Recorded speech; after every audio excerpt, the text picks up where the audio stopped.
Pues bueno, muy buenas tardes a todas, a todos los que están aquí presentes. El día de hoy estamos aquí reunidos para presentar el libro de Johanna Plasencia, de Construyendo el Postmodernismo. Y justamente el día de hoy nos acompañan, además de la autora aquí presente, pues nos acompañan dos personas que son importantes para las ciencias sociales de la ciudad de Guadalajara. Se encuentra aquí a mi izquierda la doctora Anabel Castillón, quien es justamente integrante del Departamento de Estudios sobre Movimientos Sociales y además es coordinadora de la licenciatura en Historia de la Universidad de Guadalajara. Y nos acompaña también el jefe del Departamento de Estudios sobre Movimientos Sociales, el doctor Jaime Tamayo. Cada uno de la autora junto con los dos lectores pues tendrán 10 minutos para hacer la presentación, el análisis del libro. Y yo me voy a tomar muy rápido la palabra para hacer un comentario sobre el libro porque tuve la oportunidad justamente de que me lo diera el viernes. Ya lo leí una vez, estoy seguro le daré una segunda pasada. La verdad, lo mejor que les puede pasar este fin de semana es comprar el material y ponerlo a leer porque la verdad es un material bastante provocador, sobre todo si ustedes parten de la lógica postmodernista, ¿no? Es decir, es un libro que no va a dejar indiferente a nadie y que tiene una lógica básica donde Johanna parte un plano cartesiano imaginario y expone que el papel de las ideas y la batalla de las ideas también es una batalla política, ¿no? Entonces daremos paso. Doctor, ¿está de acuerdo con que comencemos con la doctora Anabel? Muy bien, doctora, tendría 10 minutos, yo le estaría avisando con el tiempo. Muchas gracias, Oscar. Gracias a todos por estar aquí reunidos. Como bien dice Oscar, me siento muy contenta de estar aquí por varios motivos, pero el principal, porque voy a comentar el libro de mi amiga aquí, Johanna Plasencia, pero no significa que por eso voy a hablar cosas buenas que no fueran ciertas. Debo de decir varias cosas. El libro me gustó mucho, la verdad, es un libro que te permite, como bien decía Oscar, te permite reflexionar. Está escrito por una mujer muy talentosa, entonces no podría ser de otra manera. Y yo creo que aquí lo interesante es de que el libro nos invita a no quedar, no podemos quedar, después de leerlo, no podemos quedar indiferentes. Y eso es el verdadero sentido, no hay forma. Tengo que rescatar algunas virtudes del libro que son importantísimas. Primero, se agradece la manera fluida en la que se puede leer. Un tema que puede parecer tan complicado, en verdad se puede leer fácil. Es un libro que te acerca al lector porque está escrito así. Está escrito de una manera, no puedo decir coloquial, pero sí de una manera cercana. Johanna se refiere al público, está dando ejemplos constantemente, esgrime las ideas poniendo ejemplos y eso siempre es muy interesante y se agradece. También podemos ver que se tiene facilidad para leerlo y como te digo, eso para un tema que puede parecer complicado siempre se agradece. Pudiera decir que es un libro en sí y por de sí sustancioso, si me permiten el término. El planteamiento, pues está hablando de un tema como es el posmodernismo. Es un tema complicado y debo de decir que Johanna en estos términos, pues ni más ni menos, es radical, es contundente, pero también nos ofrece por lo mismo la oportunidad de reflexionar, de repensar y, ¿por qué no?, de disentir. Pero eso, como les digo, no significa que podamos quedar sin tomar una postura y eso siempre será interesante. Pero pasemos a entender cuál es la postura que se propone en el libro. Johanna parte de una premisa central, de construir el posmodernismo. Y eso justamente es lo que hace, deshacer el posmodernismo para ofrecernos una nueva estructura que se sostiene en una postura que no es nueva, se sostiene en el marxismo. Pero yo considero, Johanna, que no es un marxismo pasado, sino que es un marxismo adecuado a los tiempos modernos, que lo repiensas también para hacerlo dinámico y actual, pero con una propuesta central que es el volver al bien de la colectividad, olvidando de calle esta postura que nos ha llevado la posmodernidad del individualismo, que tanto ha dañado a esta sociedad moderna. La propuesta, como les digo, entonces es tentadora. Es volver a los elementos centrales del marxismo, ese que habla del bien común y no solo del bienestar propio, ya que la posmodernidad nos ha llevado en muchos aspectos al caos. Dicho esto, como entendemos la historia, la filosofía o incluso el arte. Y estos elementos nos pueden llevar, sin duda alguna, y si no retomamos el camino, como bien dices, al caos y a la sinrazón. Johanna, yo diría que de manera valiente, expone la postura posmoderna, que aboga por causas que, pues sin duda alguna, pueden parecer importantes, pero desde luego no resultan ser urgentes, ya que hay cuestiones centrales que resolver. Y para ello nos enfrenta, les decía que es un libro que va presentándonos ejemplos por demás enriquecedores y nos enfrenta a realidades crudas. Por ejemplo, nos dice, ¿qué sucede con la vida de un obrero al cual le estamos pidiendo que se centre en la importancia de las emociones? Cuando en realidad ese obrero lo que debe o lo que está pensando como algo que le preocupa es ni más ni menos de cómo va a alcanzar su sueldo, ese jornal o ese sueldo quincenal para lograr subsanar sus necesidades. Nos va acercando, por ejemplo, a las necesidades de estos niños mazaguas, si realmente tienen que pensar en las formas emocionales o demás, o en tratar de subsistir. Entonces, pues, me parece por eso tan importante, porque lo que habla es de que la posmodernidad nos lleva a la subjetividad, que si bien es verdad, puede ser importante, pero que no es todo, porque no cambiará las condiciones de vida de las personas. Johanna nos obliga a pensar a lo corto, y esto, según nuestra autora, es caer en una trampa orquestada de manera maquiavélica. Y permíteme decir, creo que ni Maquiavelo se atrevió a tanto. Cuando nos dices que las élites norteamericanas orquestaron en gran medida esta campaña de desprestigio para el marxismo. Y entonces, por eso te digo, creo que ni Maquiavelo pudiera haber llegado a estos niveles. Entonces, bien, lo preparan, lo orquestan y parece que hay una respuesta a ello.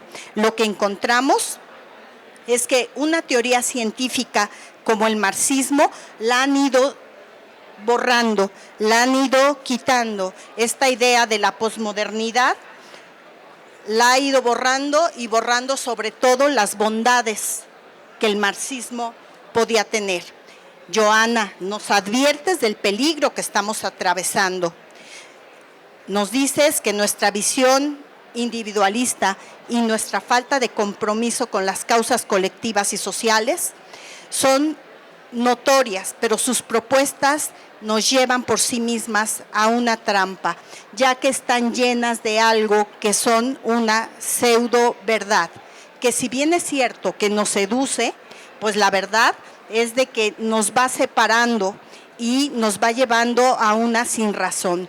Y desgraciadamente, este tipo de pensamiento permea muchísimo en los jóvenes, ya que el posmodernismo se sustenta de toda esta supuesta verdad histórica en la que todo está permitido. Está permitido los terraplanistas, está permitidos los antivacunas, está permitido todo, las transespecies, cualquier cosa está permitida.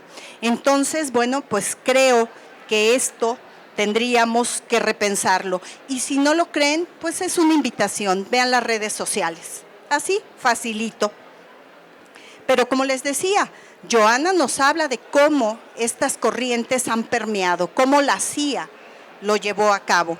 Y nos lleva a repensar cómo autores que se han convertido en cabecera, en libros de cabecera para muchos de nosotros, incluyéndome, pues han estado inmersos en este tipo de cuestiones. Después de la Guerra Fría encontramos a este grupo de autores que se unen a estos congresos organizados por la CIA para tratar de eliminar las teorías marxistas. Y es ahí donde podemos encontrar estos autores como Michel Foucault, Claude Lévi-Strauss, Raymond Aron, solo por mencionar alguno, que albergados en estas ideas estructuralistas han hecho toda una postura antiizquierda y han promulgado el individualismo, sumándose, como les digo, en esta carga de estructuralismo y con esta idea de antimarxismo, disfrazada desde luego de posmodernismo. Y esta propuesta, yo como historiadora lo tengo que defender, pues alcanzó a la historia. También tendríamos que decir que alcanzó a las artes, pero alcanzó a la historia cuando se habla que no es importante hacer los grandes relatos, los macro, o como le llamas, los macro relatos, sino que hay que volver a los micros. Y esto no quiere decir que esté mal. Podemos hacer microhistoria, pero siempre y cuando busquemos el sentido social de lo que se está haciendo. Sin embargo, hoy parece que cada vez nos alejamos de ese relato que puede ser importante, de ese relato que puede impactar la vida social. Y estamos tomando ideas que son pequeñas y que no traen mayor sustancia. ¿Qué pasa en las artes? También Johanna nos dice, se está haciendo artes que no conmueven, que no mueven, que no logran su objetivo principal, que es lograr que las personas se conmuevan y entiendan lo que ocurre a su alrededor. Y eso me parece por demás interesante. También vemos que este libro, como les decía, por eso es tan importante, porque nos invita a pensar. Podremos estar de acuerdo o no en lo que nuestra autora nos dice, pero eso sí les garantizo, una vez que lo lean, no van a quedar igual. Los está invitando a la reflexión. Pueden disentir, pero sin duda alguna los va a llevar a reflexionar. Y decir algo más. Es un libro que está escrito muy bien, ya se los decía. Miren, en una sentada, es de esos libros que en una sentada los lees. No te lleva tanto tiempo porque los ejemplos te van llevando, te van atrapando y te van llevando a repensar esta realidad histórica. Entonces, realidad histórica a la cual tenemos que volver nuevamente los ojos. Y hay que decir otra cosa, la educación para ello es un punto fundamental. Recuerden que estas ideas de posmodernismo están justamente impactando distintas áreas y una de ellas justamente es la de la educación. Entonces, tendremos que repensarlo.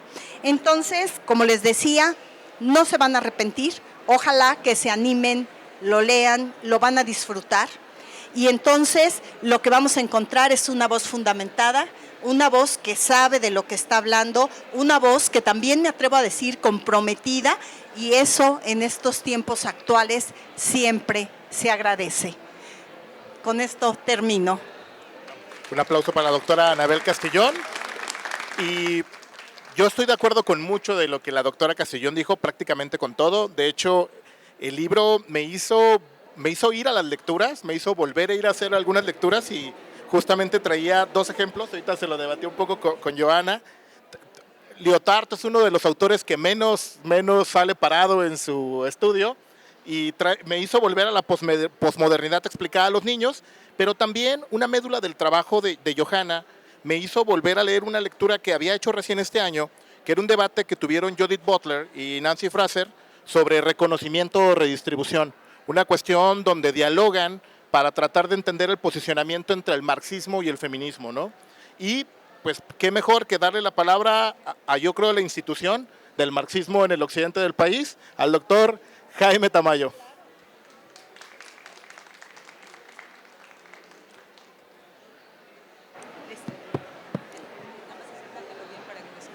Bueno, este libro es un libro muy ligero, son unas cuantas páginas que leen en una tarde y además con la facilidad y con el gusto que ya nos explicó Anabel.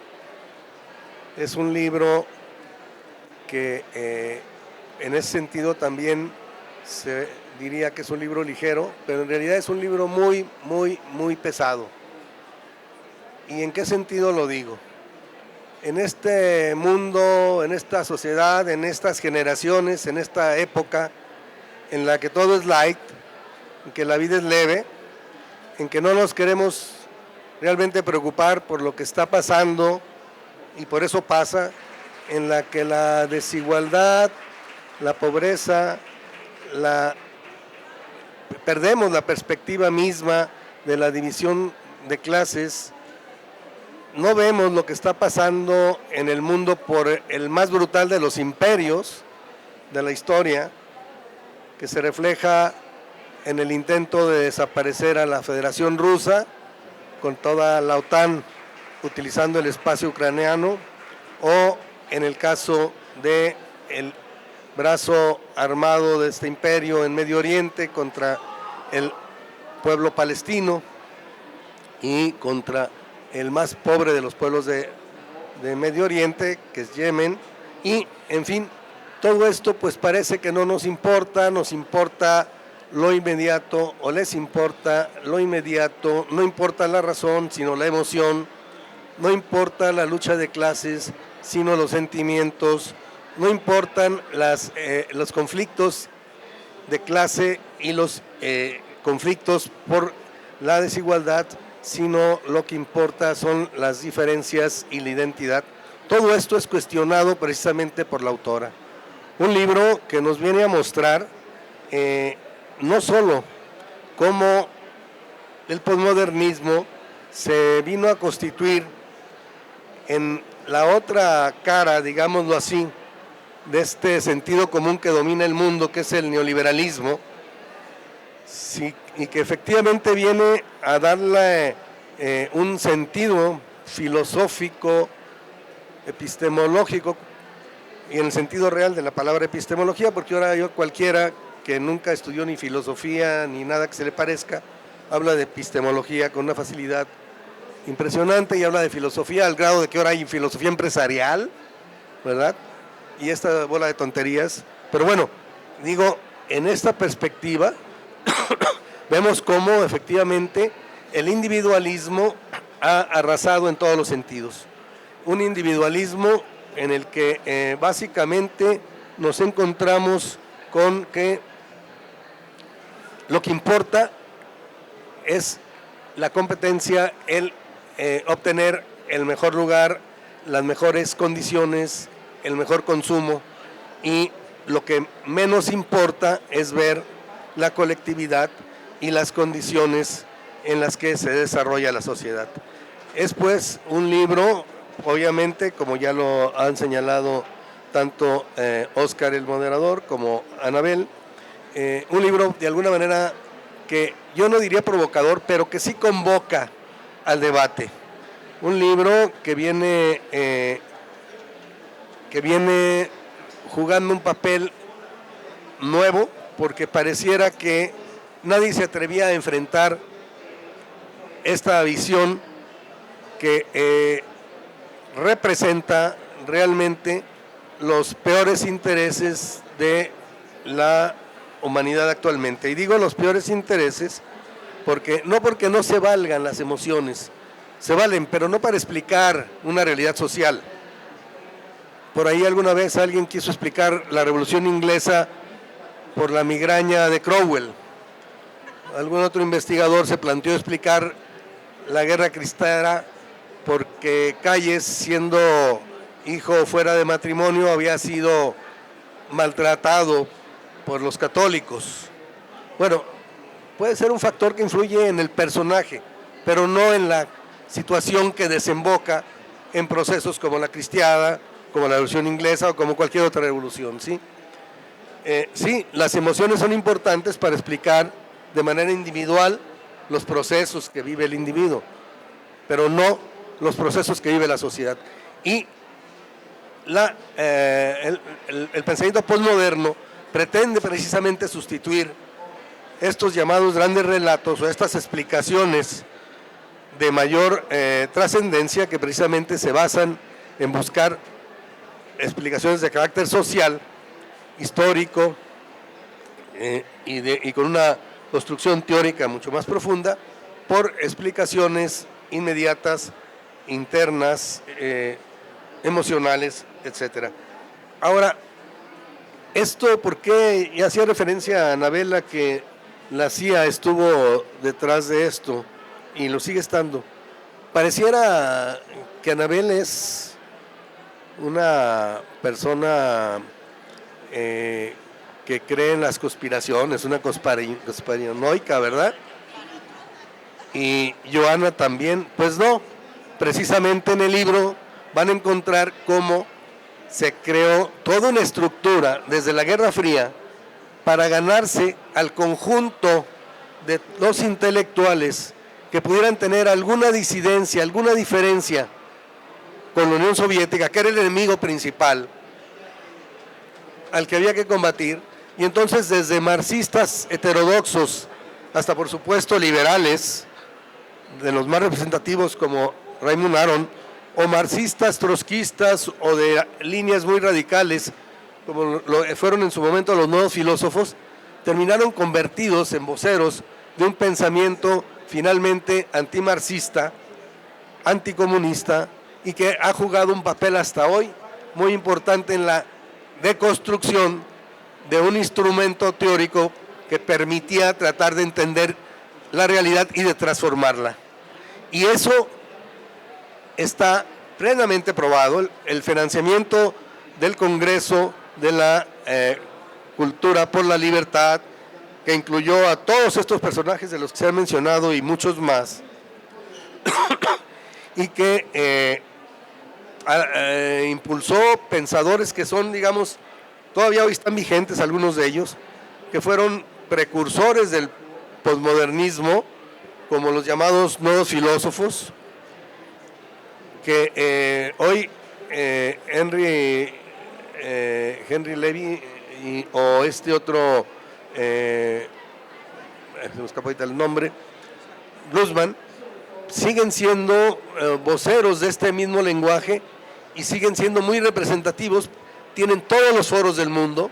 Ustedes los buscan, por decir algo, en un periódico de la mayor relevancia a nivel mundial en términos del español, ya no digamos del francés o del inglés, El País, y ahí los van a encontrar. Y los buscan en las televisoras internacionales y ahí están. Pero además han tenido una cantidad de recursos para hacer todo esto. Ellos y muchos más. Y esto también implicó la búsqueda de un cambio de paradigma para tratar de lograr precisamente ganar la lucha por las ideas a las que hacía referencia Óscar. Hoy podemos decir que sí, van ganando la lucha por las ideas, pero es momento de reaccionar, de responder. El neoliberalismo está siendo muy cuestionado en sus resultados económicos y sociales, pero no ha sido cuestionado claramente en sus bases y principios teóricos y filosóficos, y mucho menos el posmodernismo. El posmodernismo tuvo incluso financiamiento y bueno, es sorprendente pensar que incluso tuvo un auge muy importante aquí en América Latina, precisamente a partir de los golpes de Estado promovidos por los Estados Unidos, del Plan Cóndor, ¿sí? ¿Por qué? Porque había que desmantelar este instrumento, esta herramienta revolucionaria y construir otros paradigmas. Yo simplemente quiero decirles que cuando me tocó conformar lo que fue el Centro de Investigaciones sobre Movimientos Sociales, SISMOS, hoy el DESMOS, se nos acercaron de la Fundación Rockefeller y de la Fundación Ford a ofrecernos dinero, mucho dinero, a cambio de que hiciéramos investigaciones orientadas a trabajar sobre mujeres, pero no tocar la cuestión de las clases sociales, y sobre pobreza, pero no hablar de clases sociales ni de explotación. un compañero, lamentablemente, además brillante y con un trabajo importante, aceptó. Y bueno, allá él, ¿no? Y esa es su historia, allá su intrascendencia en esa última etapa de su vida. Pero efectivamente había y hay dinero para cambiar estas perspectivas.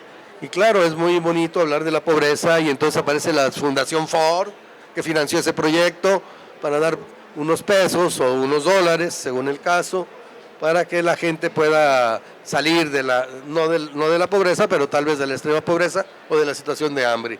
Y así podemos seguir, ¿no? Eso fue parte de todo este esquema en el que el posmodernismo jugó un papel muy importante.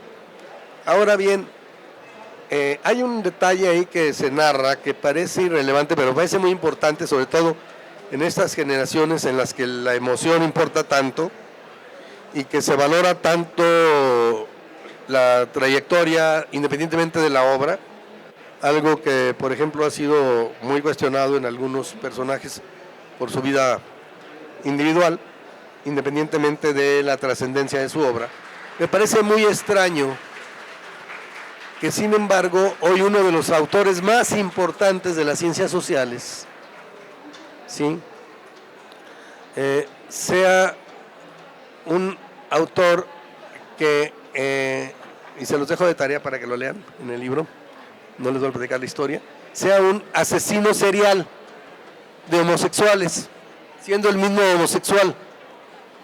Uno de los primeros enfermos de SIDA, que cuando se dio cuenta que tenía SIDA, se fue a San Francisco a los cafés y bares de cuartos oscuros a contagiar a todos los que pudo.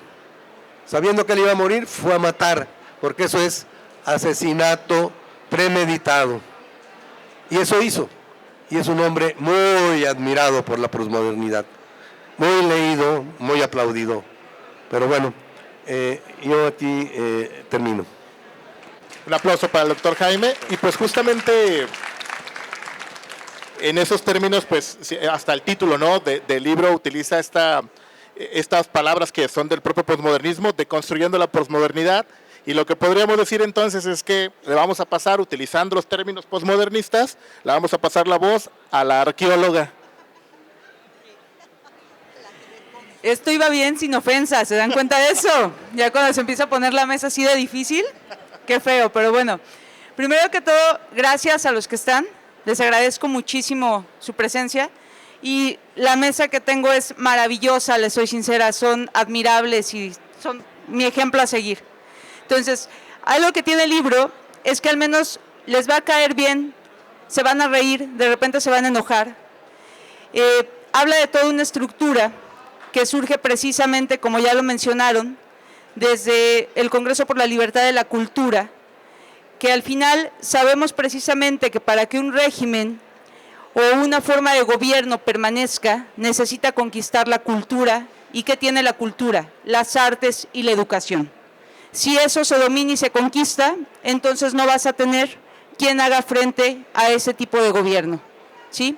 Un ejemplo es lo que ocurría en la primera mitad del siglo pasado en América, que teníamos movimientos socialistas y comunistas, que algo que les voy a comentar, aunque parezca repetición, muchos de los derechos laborales que gozan sus papás o ustedes, o muchas de las luchas feministas, tienen sus inicios en las luchas comunistas y socialistas que se dieron aquí. Y a veces cuando se les dice socialistas, automáticamente su respuesta es: yo no quiero ser pobre. Y ni siquiera sabemos verdaderamente cuáles son las condiciones del socialismo. Nosotros nos quedamos con los discursos que nos han dado los medios hegemónicos y no nos podemos a pensar que hay países socialistas que mantienen en gran medida esa condición de carencia por los límites y las restricciones y sanciones de los países hegemónicos, particularmente de Estados Unidos. Entonces, hay que hacer un poco de conciencia respecto a eso, saber de dónde vienen muchas de las cosas que hoy gozamos nosotros y que se están perdiendo. Además, las nuevas generaciones, no los quiero deprimir, pero van a estar preocupados por dónde van a finalizar su trabajo, por su afore, por su retiro. Y no hay una acción social que esté enfrentando ese tipo de situaciones, por ejemplo. El libro trata de eso, de tratar de desenmarañar o de desmentir un poco esa cultura hegemónica que es la que se nos vende en las redes sociales, se nos vende a través de la educación. Un ejemplo muy concreto, cuando fue la Operación Cóndor, el consumo de literatos o de más bien de investigadores sociales o como lo quieran llamar, como Foucault, empezó a incrementar incansablemente en América Latina.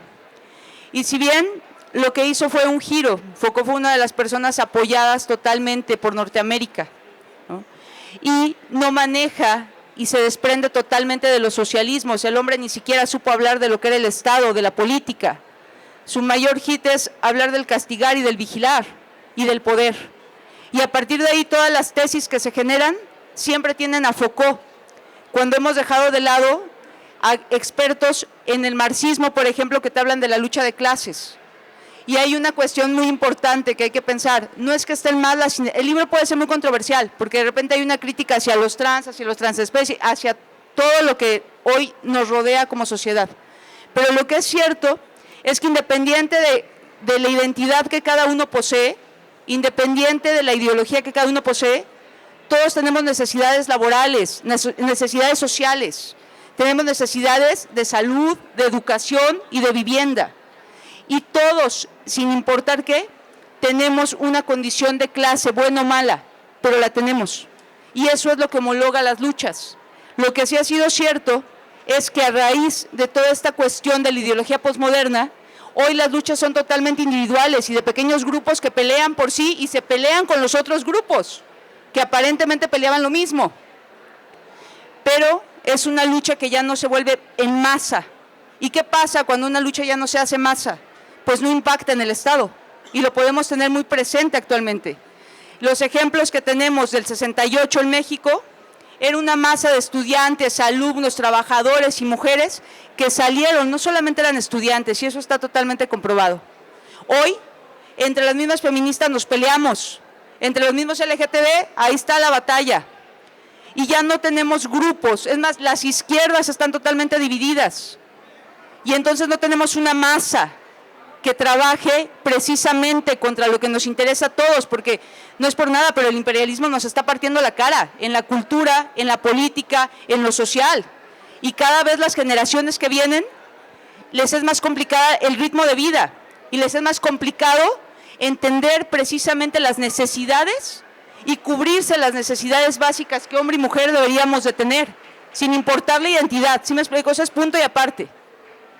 Entonces, el libro es una invitación precisamente a repensarnos lo que nos rodea, a reestructurar un poco nuestras ideas en el sentido de poner prioridades desde nosotros como sujetos hasta nosotros como colectividad. Y hace una crítica a las izquierdas, hace una crítica a los movimientos sociales, al feminismo, a los trans, hace una crítica y les explico con argumentos qué autores, por ejemplo, que hoy se consumen, verdaderamente estaban inmiscuidos y patrocinados por lo que viene siendo Norteamérica. Y que en realidad, si ustedes se ponen a ver, se van a dar cuenta que ellos no hablan de las necesidades básicas de las personas. Y eso es importante, y es importante apostar desde mi postura, claro, muy radical tal vez, pero por un marxismo actualizado, tampoco quedarte con las ideas de Marx, no, un marxismo que nos pueda explicar la realidad. ¿Por qué?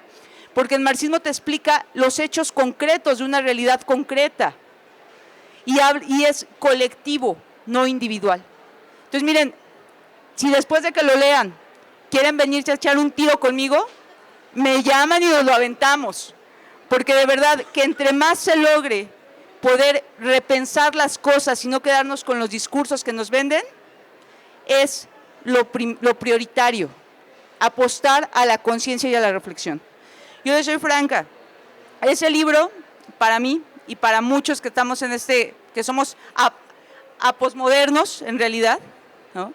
Y que la trampa en el título lo tiene, la deconstrucción, pues es un término de Derrida y es totalmente posmoderno.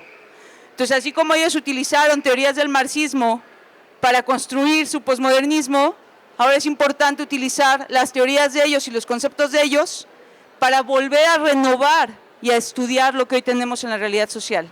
Ese libro es el principio de un manifiesto antiposmoderno y es precisamente lo que estamos trabajando. Volver a recuperar las artes, la educación y la conciencia y los sentidos de la investigación. Entonces, ojalá que se atrevan a leerlo. Si no les gusta después de que lo lean, me pueden buscar, les hago el reembolso y les invito hasta un café. Así tal cual se los digo.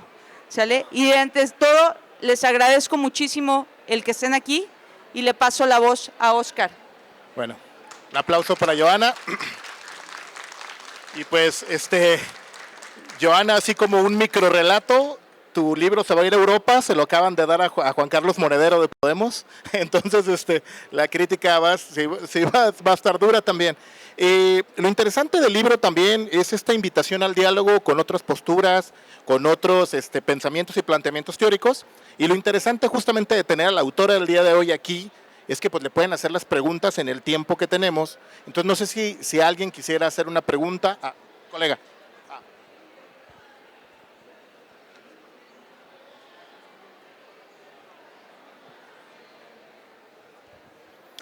Yo te tomo la palabra sobre lo del café y sobre lo del tiro y todo esto. Sin ser historiador, pero viniendo de la música clásica, Uno, dos, tres, ahí.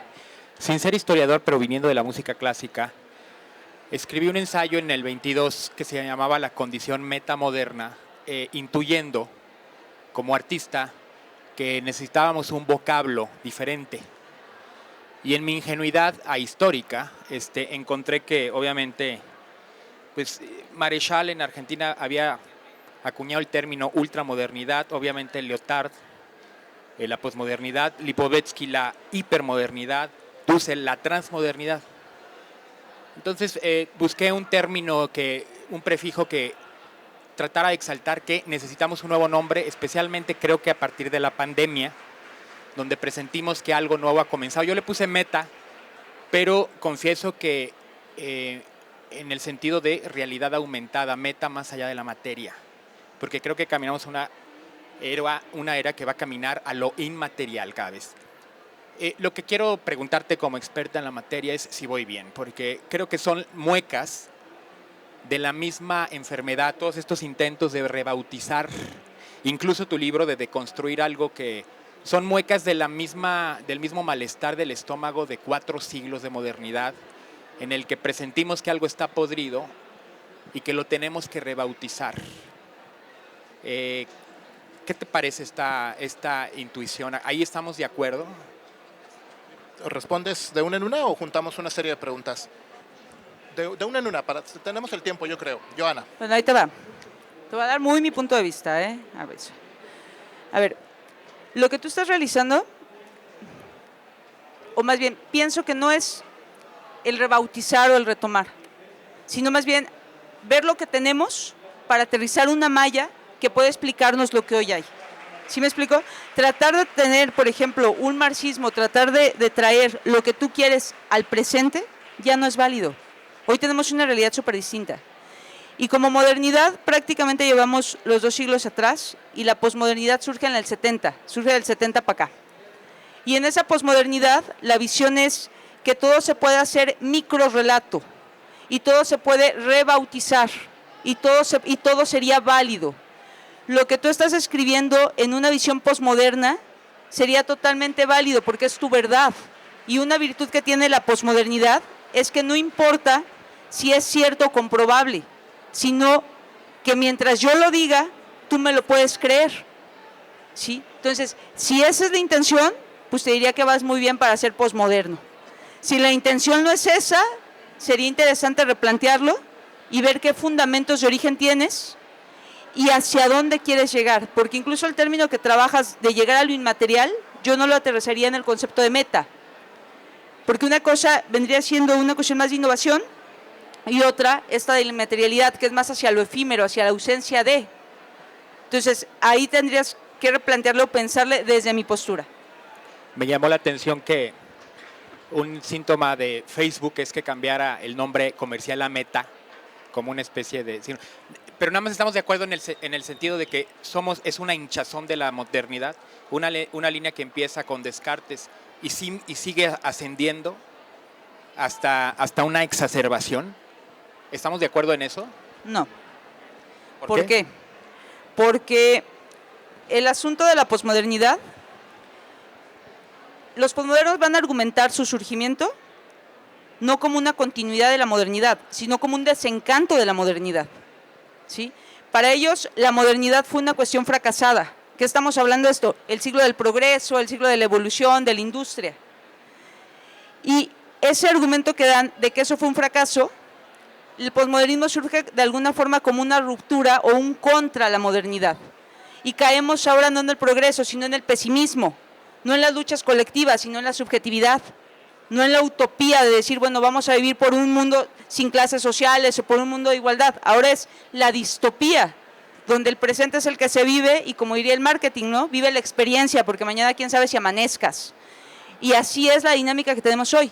Entonces no puede ser el posmodernismo una continuidad, es una ruptura a los avances y al progreso, que además estaban en auge los marxismos, los socialismos y los comunismos. Entonces más que nada es una ruptura, no una continuidad. Pues bueno, ¿en el público quisiera hacer alguien una pregunta? Sí, nos acompaña.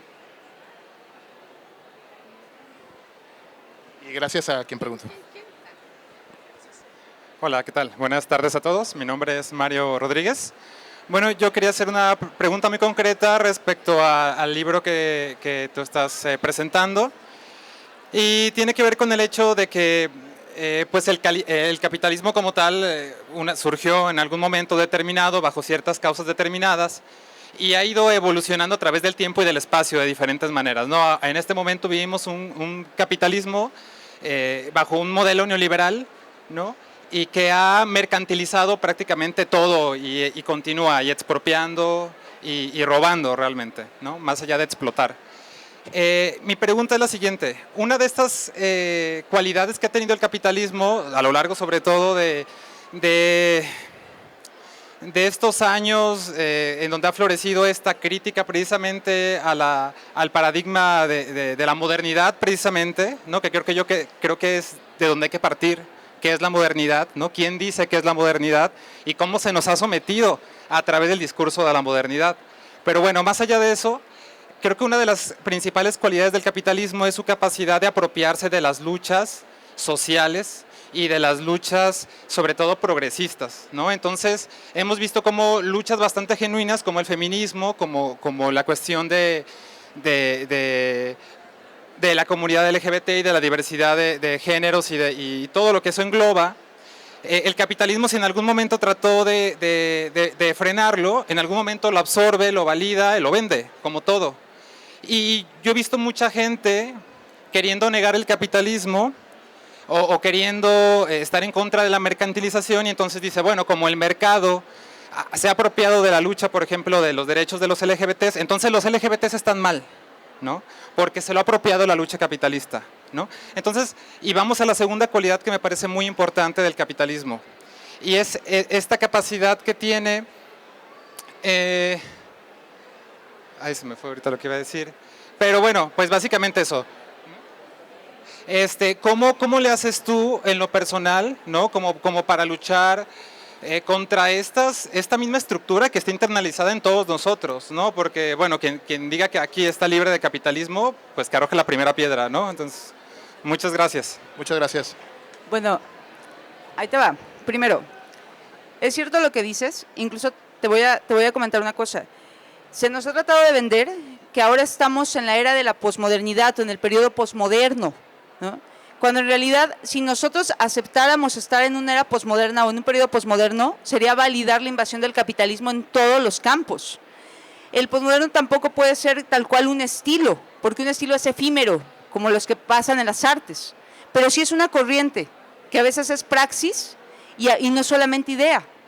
Y también tiene creencias, tiene métodos y tiene toda una condición de corriente que se ejecuta y se permea en las conciencias de las personas, ¿sí? ¿Cómo carambas? Las luchas. Te voy a hacer una, diría Anabel, que medio provocadora, ¿no? Pero ¿qué tan genuinas entonces son las luchas si son capaces de prostituirse con el mejor postor, por ejemplo?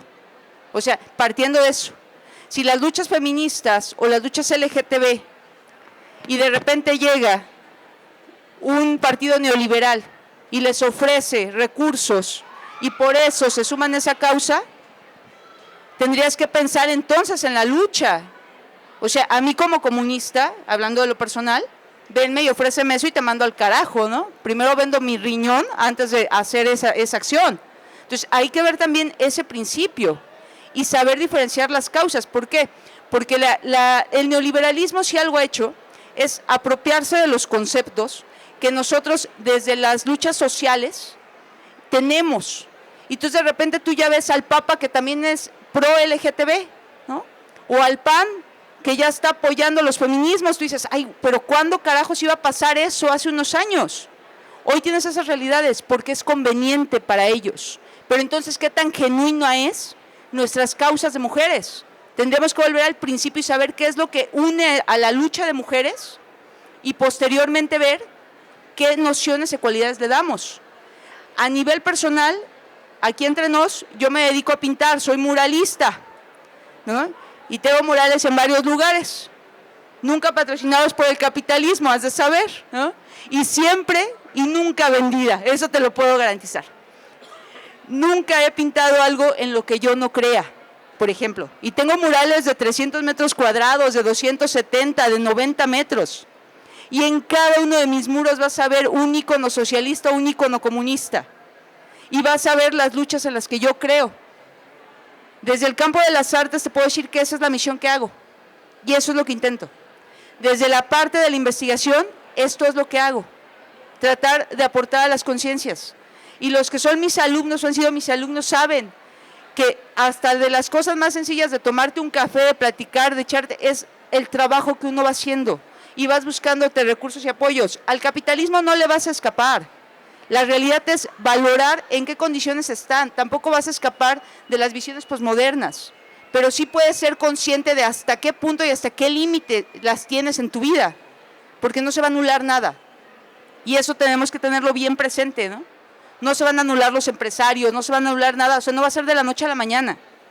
Pero sí podemos ser conscientes en qué límite o en qué punto o qué necesidad tiene. Por ejemplo, en México, nuestro gobierno, si bien que lo vendían como la nueva izquierda, yo nada más quiero saber si tenemos una reforma fiscal, porque nos seguimos partiendo la cara los que somos de la condición media y pagando impuestos, pero las grandes empresas no pagan nada y les eximen por completo. Entonces, en ese tipo de acciones son en las que deberíamos de estar incidiendo, que se le ponga un límite a la empresa, porque no vas a acabar con ellas hoy, pero sí puedes exigir acciones o políticas que influyan en ese tipo de dinámicas.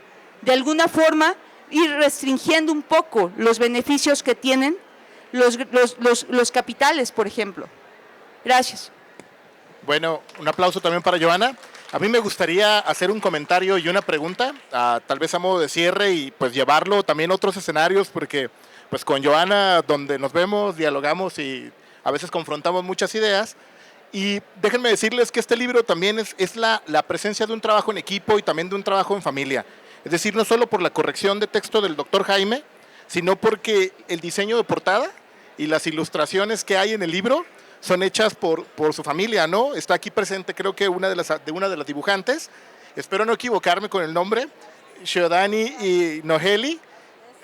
Sastrit. Entonces ella fue quien colaboró, ¿no? con las ilustraciones de la portada. Entonces es un trabajo en familia, es un trabajo que se hace en equipo, ¿no? Y mi pregunta es también interesante, por lo menos me gustaría escuchar tu planteamiento, porque dejas muy bien parado a Sigmund Freud, y de hecho retomas el libro que más me gusta de Sigmund Freud, que es El malestar de la cultura. Perdonen. Yo siento, ya, por eso, ya me hicieron, ya soy sociólogo ahora. Pero bueno, a Lacan no lo dejas tan bien parado. Mi pregunta más bien iría a ¿cuál es tu opinión sobre estos nuevos pensadores, nuevos filósofos, diría yo casi influencers? Por ejemplo, ¿cuál es tu opinión de Slavoj Žižek, que hace una conjunción entre lo que podemos llamar el marxismo o el marxismo-leninismo, como él lo entiende, con lo que también entiende como estructuralismo lacaniano, ¿no? Que pareciera que trata de juntar el agua y el aceite, pero me gustaría saber tu opinión. Bueno, eso es muy sencillo, la verdad. Ahí les va. Primero, ¿por qué Freud? Freud tiene aportes muy interesantes hacia la cultura y chistosamente es de las partes que menos le conocemos. Nosotros nos quedamos con la psique y su conflicto acá entre que uno se enamora del papá y otro de la mamá y de ahí no pasamos, ¿no? Y en realidad Yocasta y, ¿cómo se llama? Y Edipo, ¿no? Y de ahí ya no sacamos a Freud. Y sin embargo Freud tiene estudios muy interesantes sobre la cultura y hace todo un desglose de cómo la sociedad y el sujeto se inmersen en la cultura y es una cultura direccionada. Entonces eso es muy rescatable de Freud. ¿Qué pasa con Lacan?